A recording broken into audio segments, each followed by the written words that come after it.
The hiking trip had been planned for months. 5 friends seeking adventure in the heart of a secluded forest. The group consisted of Steve, the optimist, Linda, the skeptic, Jack, the thrill seeker, Maria, the peacekeeper, and Tom, the quiet observer. They had heard whispers of strange occurrences in the Forest of Eyes, but dismissed them as local folklore. The hike began under a bright morning sun. The forest was dense, filled with the sweet scent of pine and the distant chirps of birds. As they ventured deeper, the trees seemed to close in around them, the air growing thick and humid. It was Tom who first noticed it, the odd sensation of being watched. He shook it off as paranoia and kept silent. After all, what harm could a few stories do? The oppressive quiet of the forest grew heavy with each step.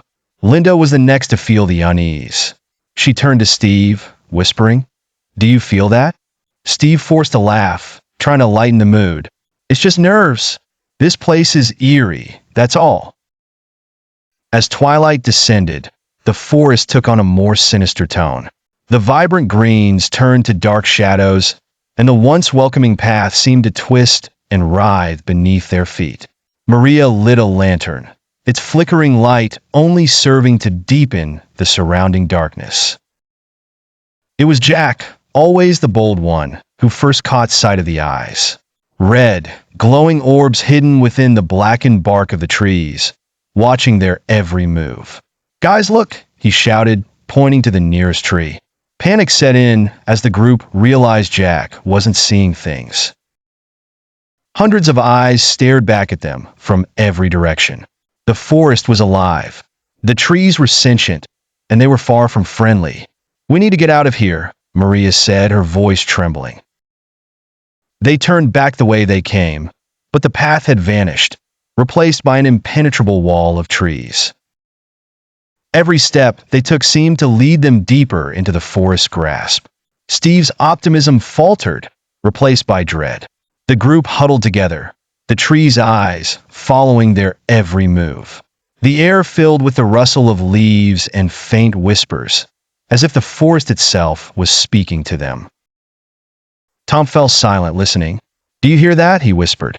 The group strained their ears, catching fragments of words, warnings, threats, promises of doom. Linda's skepticism turned to horror. "This can't be real.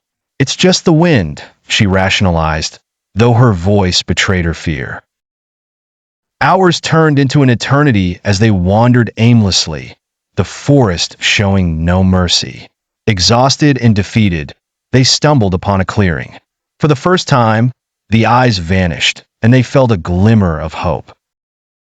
In the center of the clearing stood an ancient tree, larger and older than any they had seen. Its bark twisted into the grim visage of a face, eyes closed and mouth open in a silent scream. The ground beneath it was littered with bones. "This is it," Jack said, realizing the truth. The heart of the forest. They had little choice. With a deep breath, Steve approached the tree, his heart pounding.